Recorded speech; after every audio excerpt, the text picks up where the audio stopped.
حضرت اسماعیل کے بارے میں حکم ہوتا ہے 7 سال کی عمر ایک روایت کے مطابق، ٹھیک ہے. خواب میں آپ کو کہا جاتا ہے آپ نے 3 راتوں تک مسلسل خواب دیکھا کہ اپنے بیٹے کو ذبح کرو.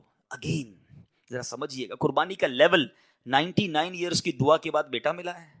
پہلے حکم ہوا صحرا میں چھوڑ کے آ جاؤ، آپ چھوڑ کے آ گئے ہیں. کتنا بڑا امتحان تھا. اب اس سے بڑا امتحان کہ اب اس کو ذبح کر دو. اچھا اب یہ بھی جنہیں آج آپ کو بہت خوبصورت بات سننے کو ملے گی کہ آپ کو جب 8 ذوالحجہ کی آپ نے خواب دیکھا نا تو آپ کنفیوز رہے کہ شیطان کی طرف سے یا اللہ کی طرف سے خواب ہے. تو یہ جو سوچ بچار ہے نا، سوچ بچار کو کہتے ہیں ترویہ.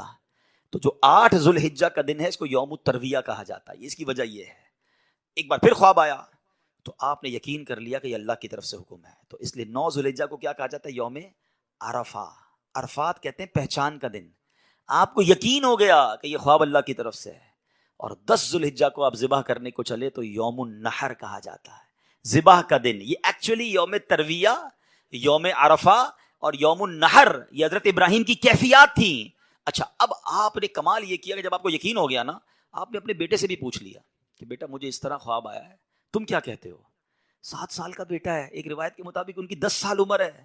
اللہ اکبر. وہ بیٹا بھی کیسا ہے. جب آپ نے بیٹے سے پوچھا تو بیٹا کہتا ہے ابو جی یا بنیا انی ارا فی المنامی، قرآن میں یہ الفاظ موجود ہیں، انی اذبحک فانظر ماذا ترا. اے میرے بیٹے میں نے خواب میں دیکھا کہ میں تجھے ذبح کر رہا ہوں، تیری کیا رائے ہے؟ ہائے ہائے. بیٹا کیا کہتا ہے؟ یا ابت افعل ما تؤمر.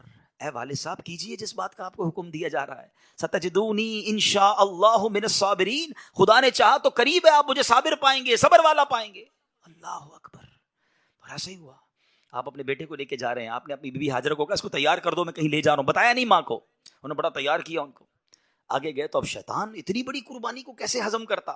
فوراً گیا بی بی حاجرہ کے پاس. اے حاجرہ پتہ ہے تمہارے شوہر کہاں جا رہے ہیں آپ کے بیٹے کو لے کر؟ کہاں جا رہے ہیں؟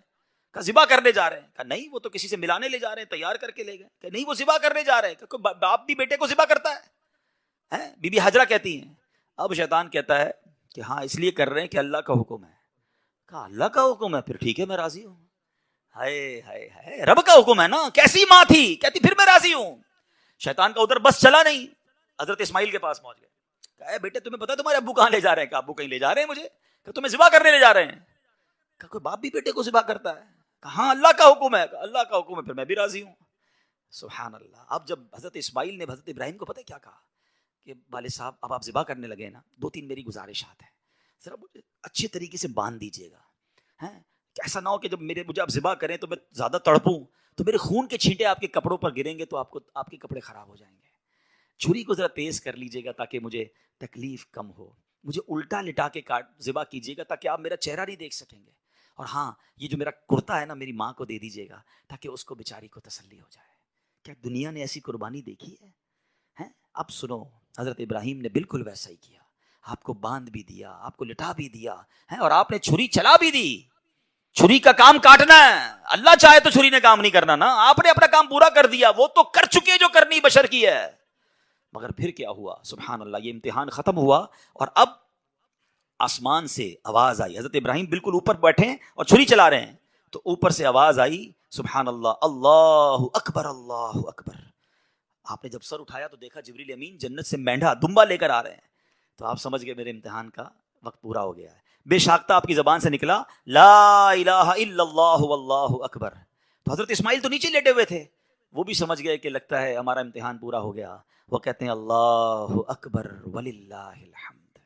یہ جو عید والے دن تسبیح پڑھتے ہیں نا، کیا یونیک تسبیح ہے، کیا یونیک تکبیر ہے. کن 3 شخصیتوں کی زبان سے نکلا ہے؟ پہلا پارٹ حضرت جبریل کی آواز میں is the middle part of that تکبیر حضرت ابراہیم نے ادا کیا ہے، اور آخری حصہ ہے حضرت اسماعیل کی زبانی. ذرا سوچو تو صحیح کیسا منظر ہوگا. ذرا مل کے تکبیر پڑھیں اور اس منظر کو یاد کریں. اللہ اکبر اللہ اکبر لا الہ الا اللہ واللہ اکبر اللہ اکبر وللہ الحمد.